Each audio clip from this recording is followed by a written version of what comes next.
खींच के दिखाया जाए, सही बताना। ओ भाई तूने करानी, मेरे अस्सा फरमाया करते थे किसी की बेटी के शादी में ताउन करो तो फिर उस शादी में खुद ना जाना। उसका बाप तो नजरें नहीं उठाएगा कि मौसन आया है। नेकी तो होती वो है जो पीछे रह के की जाए। हमने क्या स्टाइल इख्तियार किया? तो एक तो ईमान पुख्ता हो, नेक अमाल हो। तीसरी बात ये कि वतवासौ बिल हक, झूठों का साथ छोड़ दे, सच की बोली बोले, हक बात कहे। वक्ती तौर पर लोग आपकी मुखालफत करेंगे, हमेशा नहीं करेंगे। आप सच्ची बात कहें, सच्ची। हमें अचानक देहातों में मैं देखता था कि अचानक किसी ने आके बताया वो तो मुंडा उथे लड़ पिया है। जाके कभी तहकीक की है कि गलती किसकी है? बस हमारा बेटा है लिहाजा मुखालिफ पे चढ़ दौड़ो। कुरान तो कहता है कि याद रखना, इंसाफ करना, चाहे तुम्हारे अपने करीबी भी हों, कभी उनकी हिमायत में ना उतरना अगर वो गलती पे हो। सच बोलना, दयानतदारी का मुजाहरा करना, कभी भी इंसान को झूठ का साथ नहीं देना चाहिए। ये जो जुल्म होता है ना, जुल्म, ये कयामत तक लोगों को याद रहेगा। मजलूम के साथी बने, मजलूम के। कबीला बनु आराश का एक शख्स था, तो मक्के आया, 2-3 ऊँट बेचे उसने, तो अबू जाल ने खरीद लिए। बाद में उसने कहा जा जहाँ से पैसे मिलते हैं ले ले। हालात वो थे कि मक्का सारा मुखालिफ था, सारा मक्का मुखालिफ था इस्लाम के। कोई लंबी चौड़ी तादाद मुसलमानों की नहीं थी। लेकिन उस गरीब आराशी ने आके हुजूर से कहा, और वो बज़ाहिर बाज़ रवायतें बताती हैं हुजूर को जानता भी नहीं था कि मेरे उसने पैसे दबा लिए।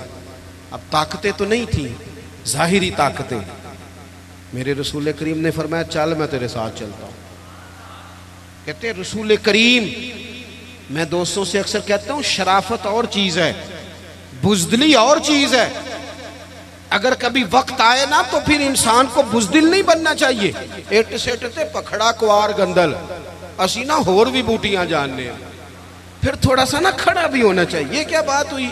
सियासतदान मुखालफ हो जाएंगे, इलाका मुखालफ हो जाएगा, फिर तो होता है वो हो जाए, हो जाए। जिसको जो करना है वो करे। जब आप सच के साथ हैं तो फिर अल्लाह आपके साथ है।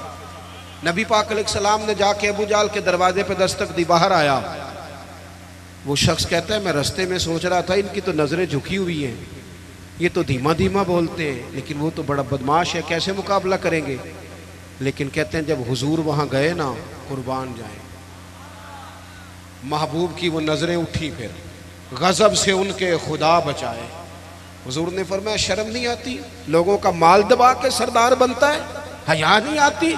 ये गरीब बेचारा 2-4 ऊँट बेचने आया, पैसे ला, इसके पैसे। ये मेरे महबूब का जाहो जलाल है। अबू जाल दौड़ा गया, सारे पैसे लेके आया। बाद में लोगों ने पूछा तू तो बड़ा बहादुर बनता है। कहने लगा समझ नहीं आई उनके साथ ताकतें कौन सी थी। ओ आप खड़े तो होना, खड़े तो होना। हुकूमत यजीद के पास थी, 22,000 का लश्कर यजीद ने भेजा था, तीर तलवारें पानी उसने बंद किया था। इमाम अली मकाम रदी अल्लाह ताला अन्हो 3 दिन पानी बंद रहा, लेकिन वो बर्दाश्त कर गए, इसलिए कि उनकी माँ ने ये नहीं सिखाया था कि अगर रोटी ना पकी हो तो मोबाइल तोड़ दो, मर्जी का खाना ना मिले तो टीवी तोड़ दो, ये नहीं सिखाया था। बल्कि सैयदा पाक ने उन्हें सिखाया था कि 3-3 दिन रोजे रखे जाते हैं, और जब इफ्तारी का टाइम आता है दरवाजे पे भिखारी आता है, लंगर उठा के गरीब को दिया जाता है, खजूर पानी से रोज़ा इफ्तार किया जाता है। जिनकी माँ 7-8 साल की उम्र में ट्रेनिंग देना 3-3 दिन रोजे रखने की, उन पर यजीद जैसे लोग जितने मर्जी दिन पानी बांध रखे उन्हें परेशानी कोई नहीं होती। उन लोगों ने फिर हक का साथ दिया, बातिल का साथ हम लोग ना, मैं अक्सर ऐसा होता है कि वोट कास्ट करने नहीं जाता, मेरी अपनी एक तबीयत है।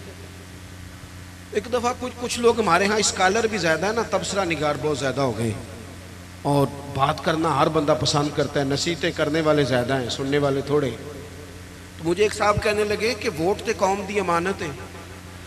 तो मैं कहा जदों को अमानतदार मिलेगा देंगे कि उन किसी बेईमान दे दईए।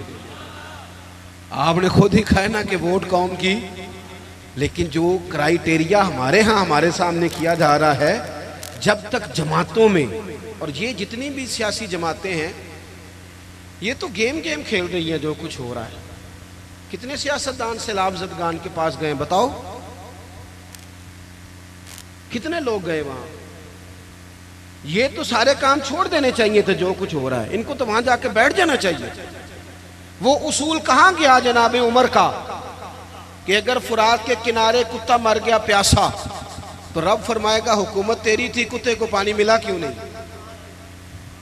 क्यों उसके लिए बंदोबस्त नहीं किया गया?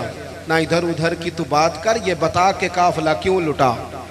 मुझे रहजनों से गरज नहीं, तेरी रहबरी का सवाल है। और अब तो पूरे मुल्क में सभी जमातों की हुकूमत है, किसी की कहीं है किसी की कहीं है, लेकिन सारे काम करने को तैयार खुदारा समझे, और वो नहीं करते तो हम ही कुछ समझ लें।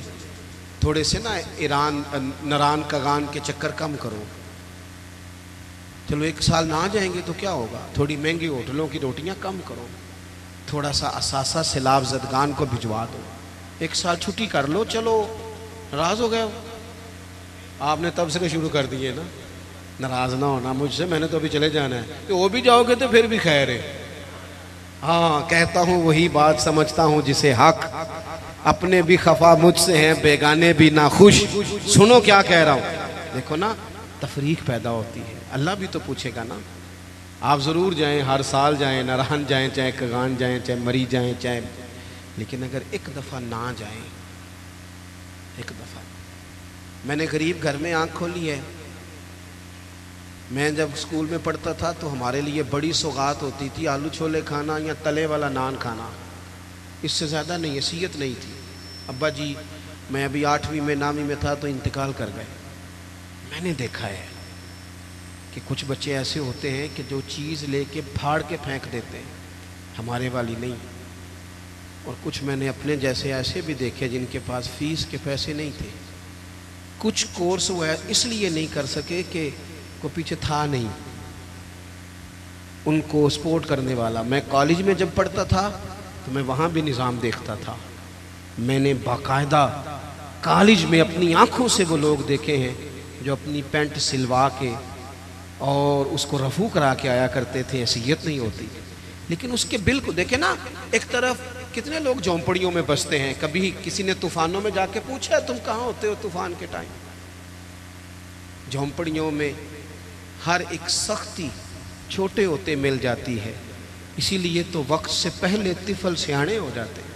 मैं एक दफ़ा चला गया, वो हमारे करीब उन्होंने झोंपड़ियाँ लगाई थी, तो चंद बोतलें लेके मैं चला गया तो वो उनकी आंखों में नफरत, कहने लगे पीर साहब कैमरे नहीं जी आते नाल, हमारे पास तो लोग सिर्फ कैमरे लेके आते।